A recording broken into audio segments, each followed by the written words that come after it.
So it was around in May where I had one of my hardest reality checks. It was one of my most,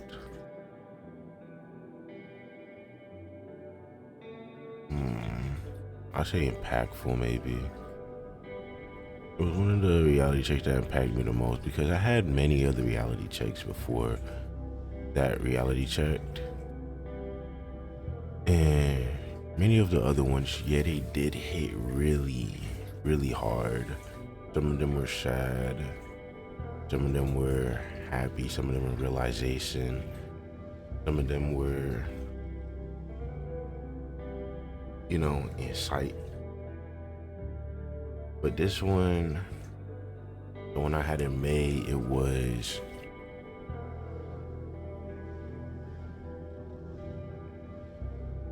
I just say, bro, the word that comes to mind is impactful. It was so impactful. Like it's really what got me into this mode where I started to begin my whole mind shift where it just, I connected the dots really. Yeah, I'll say like this this reality check really was a moment of like realization where it was just like I've known what I've wanted to do and where I should be and what I didn't want and what I didn't want to be for a very long time. I had all the I had the right visions and goals and I just had the way to go in mind, but I never really listened to myself. I never listened to myself, but when I had that reality check, it was like,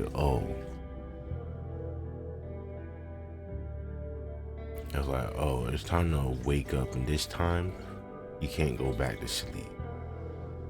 And this time, when you wake up, this is gonna be the time where you actually,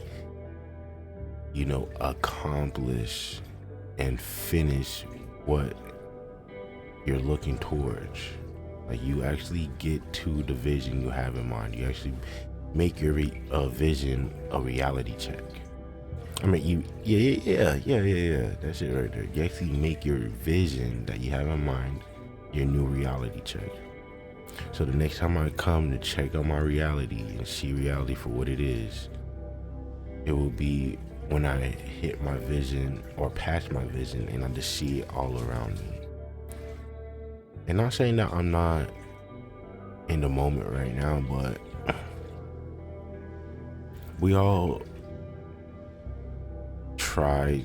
I know I do. I try to stay in the moment all the time, but a lot of the times I'm kind of in my head, and slowly, it gets better and better every time where I learn to, control my thoughts and, reject all the negative thoughts and just bring in all the positive thoughts. And I get better and better at it every single day. And again, it's because of that reality check. But I don't know. What I'm really saying is that reality check, it put me into place where it was like, I've been blinded to my own self for way too long. I've been moving in a way where I felt like I had to do things because that's how it has to be done. I was put into a place where I felt like I had to create a plan for everything I did. And if I didn't have a plan, if I didn't have a strategy, then I would be going nowhere.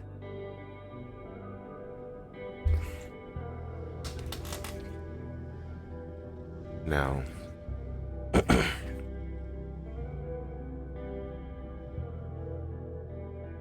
I was kind of blind, or I'll just say I was uneducated on how I could just see something in my head and it could already be mine. I never knew nothing about that. And I remember way back then, I used to always think I had to lie to myself in order to get the things that I want, because in some weird way, I used to convince myself that like if I tell myself I'm not gonna get something, I could get it. Somewhere in some weird way, I always seemed that like that's how it always worked. Like the world just didn't like me, so I had to play mind games with the world. But reality check, you can't really play games with the world. You can't really play games with the universe. Like you can't do that. It's like saying you can play games with God when God knows all. You can't play games with God.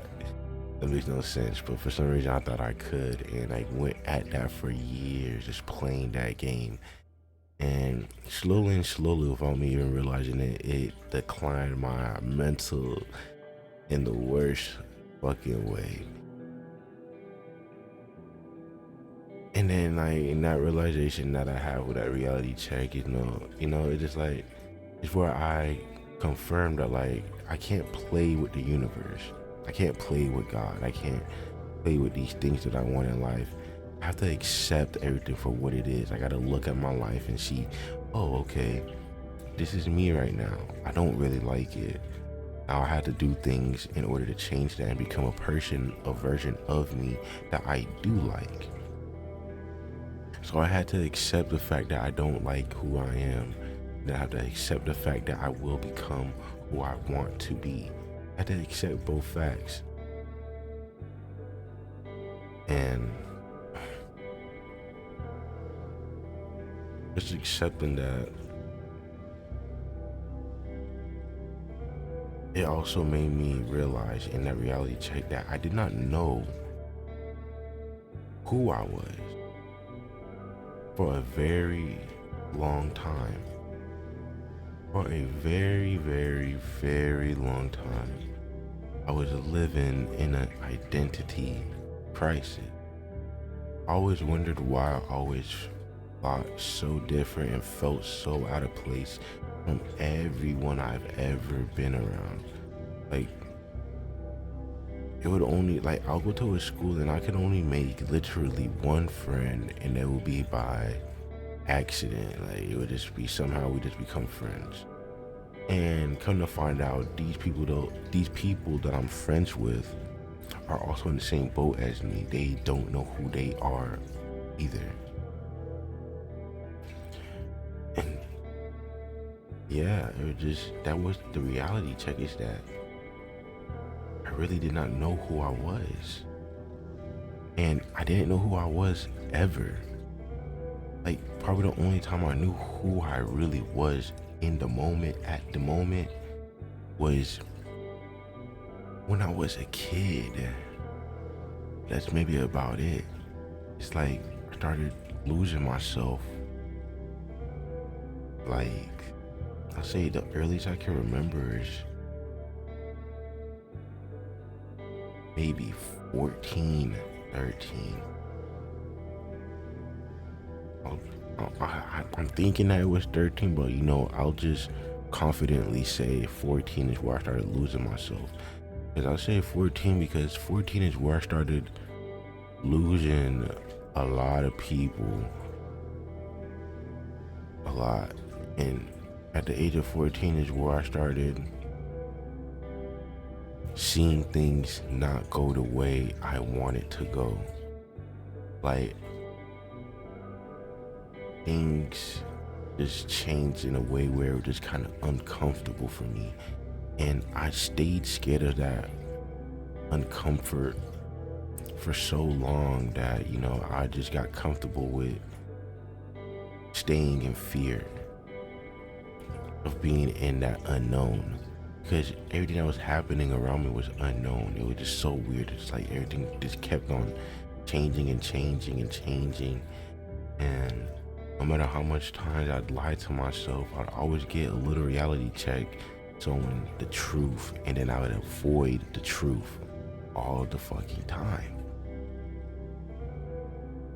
Why did I keep avoiding the truth?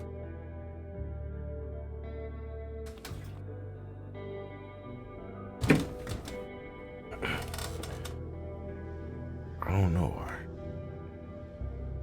Actually, I do know why I said it, because I was, fearful of who I was. And it's just like, yeah, I never knew who I was as a person. I didn't know if I was a nerd, but at the same time, I didn't know if I was a hood nigga. At the same time, I didn't know if I was a weeb. At the same time, I didn't know if I liked school, if I didn't like school. I didn't know if I wanted to be in the streets or be out the streets. I didn't know if I wanted to be in fights or be in fights. I didn't know if I wanted to be the nice guy or the mean guy. I didn't know if I wanted to be cool or wanted to be lame. I didn't know if I liked this kind of people or that kind of people. Because every group that I went into, they all kind of, looked at me in a weird way, like in a way where I just felt rejected. Like I always felt the rejection everywhere, whether it was in the real world or even on the internet. Like I'll try to go on internet communities a lot, and it would just feel like I was invisible to these communities. It would just feel like I'm invisible everywhere. Everywhere I went, I just felt invisible. Like nobody noticed me, nobody seen me. I couldn't really be my actual self anywhere. I just felt so different, bro, because it's like I'm a kid that grew up in like a bad area, bad place. But then I'm a kid who also grew up loving anime. But then I'm also a kid who grew up loving to draw, loving to dance, loving to make movies, all of this stuff. And it was just like, I had all these stuff that I liked about myself, but what people liked around me was not the same things that I liked. And I couldn't find other people that liked the things that I liked. And then even if I did find the people that liked the things I liked, I couldn't really talk to them or relate to them because they couldn't relate to me. It was just like, they were from a different type of lifestyle. People that liked the stuff that I liked. And it was just weird. So it was just like, do I act like this? Am I just, I don't know, I was just so confused with who I was. And not only that, I never had time to myself to figure out who I love to be, who I am. I never had my own alone time. I never was able to make my own decisions in life because I grew up in a household where, if I say you do this, then you do that. So I don't know if there's any Haitian kids out there that's watching this video, but bro, I'm half Zoe, I'm half Haitian. So my mom used to always cut my head bald, squeaky bald, bro, like a milk dud. He would cut that shit bald, bro. And I used to always want to grow out my hair, but I never got to grow out my hair.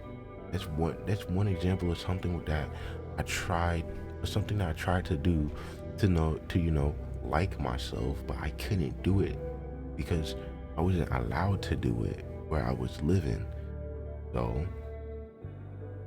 I said I need braces when I was like 14, but didn't have the money to get braces. And my mom didn't really think I need braces. If I got braces, it would have made me feel a little bit more confident about my teeth and stuff.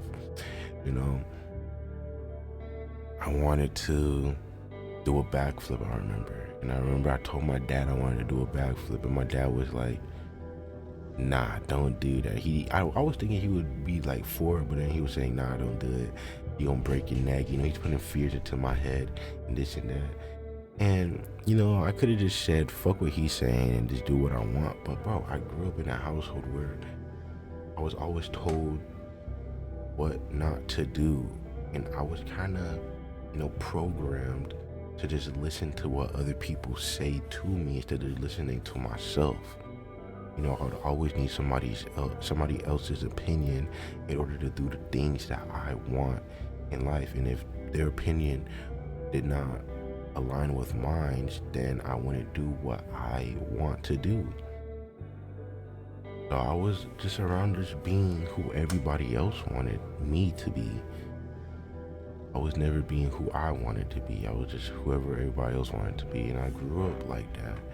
And I went to the school I went to school, and then it was like I seen how like I didn't fit in with nobody, so I just became a version of me that was just invisible, right? I became this invisible version of me where I just became this quiet kid. I didn't talk to nobody.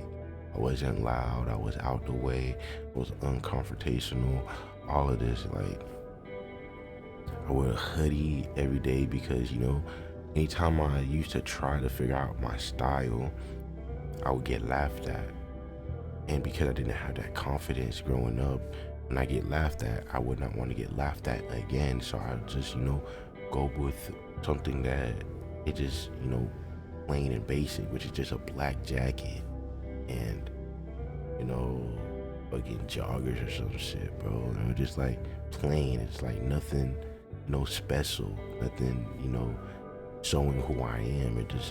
But it did show who I am. It just showed that I was just, a nobody at the time, bro. I just felt invisible. I used to wear a fucking headband every day in fucking school, bro. Just because I was embarrassed of my forehead. I mean, it's a little big forehead, but like right now, bro, I really don't give a fuck that my forehead's big. I really don't. It's just a forehead, bro. It's what I was given, and I love it just as much as I love myself. But back then, I didn't love myself because I didn't know who I was at the time, man.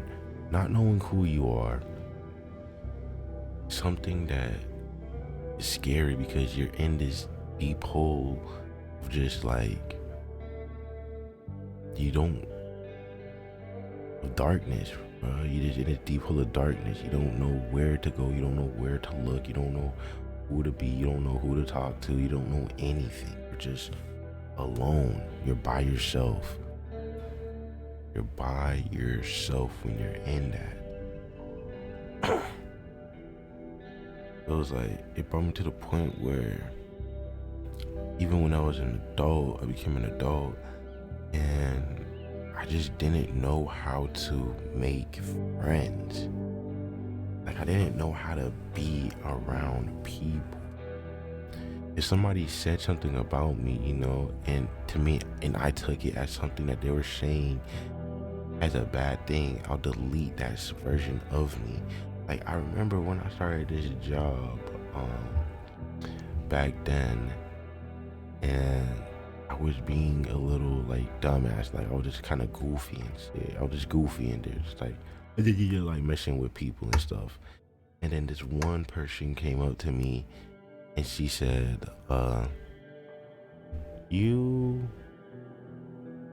he said something along the lines like, bro, you're so childish and this and that, but she'll say something about you're so childish and you remind me about this person that that used to work here and something like that. And I could have just took it as is. Like, it wasn't a negative or a positive comment. I don't know how she meant it, but if I'm being honest, I don't even think she meant it as a negative comment. She was just saying something, like she was just saying something. And thinking back on it, it really wasn't nothing negative, or it wasn't nothing saying that she don't like me or this or that. But I took it as something negative, and then I deleted that goofy, funny version of me. And then I just came to work with a like monotone, regular, like just not goofy no more. I just deleted that stuff. I just came to work just like that. And then after I came to work like just like that, bro, I just started staying to myself every single day at work. And people just slowly, instead of, hey Jaren, like, it went to, hey Jaren, just like, hi, just like, cause they know I'm goofy, but they notice I'm not goofy no more. And they're just like, I'm not really that fun to hang around no more. And I'm not even that fun to be around myself no more, bro. So it's just like little things like that. It's like this identity crisis. Like, I don't know. I was always, just trying to figure out what's the perfect version of me to be for somebody else, for others, not for me.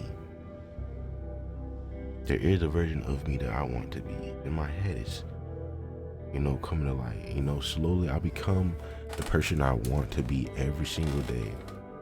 every single day I'm becoming closer and closer to the person that I want to be, because I had this vision in my head for so long of who I wanted to be, and just I never was that person. I had this daydream in my head of who I always wanted to be, but I always looked at it as a daydream. So I never seen it as a guide to, oh, this is how you become Jaren. I never seen that. I never seen that. I was so blind to it, no matter how much reality checks I got. But then I finally got that one in May, and it finally just made me realize, bro, if you want to be the person you want to be, you got to take steps towards it.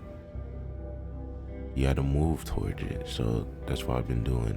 I've just been moving towards it. Slowly but surely, I'm not rushing it no more. I'm not hiding from it no more. I'm going towards it.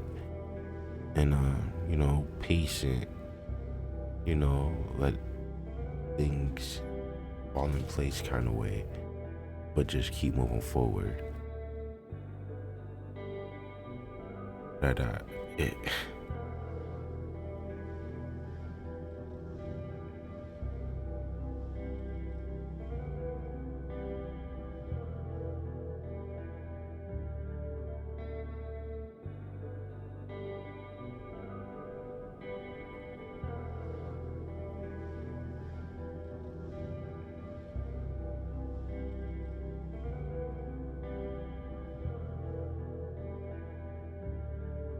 I mean,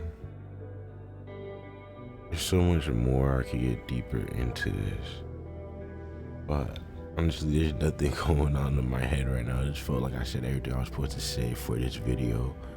Probably just, a sign saying that like this video is done for now.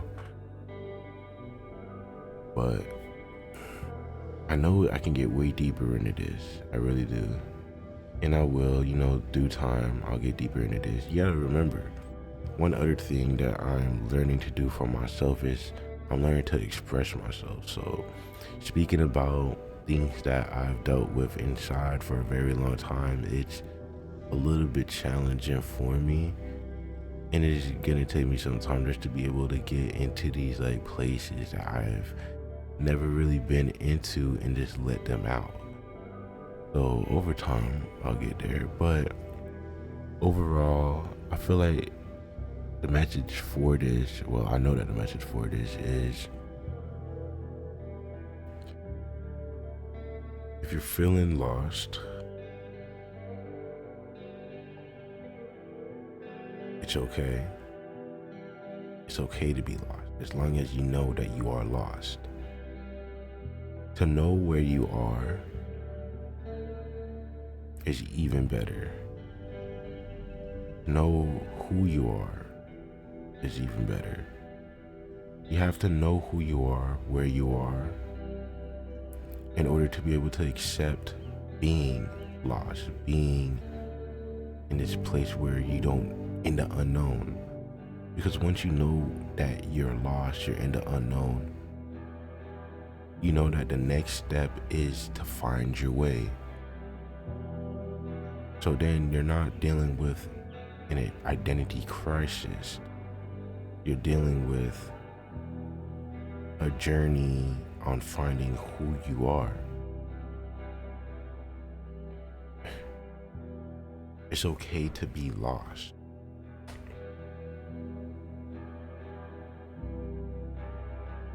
You just gotta know who you are at the moment, whether you like it or not. Because like I said, when you're going on this journey to find your way, it's the journey of finding the person that you want to be.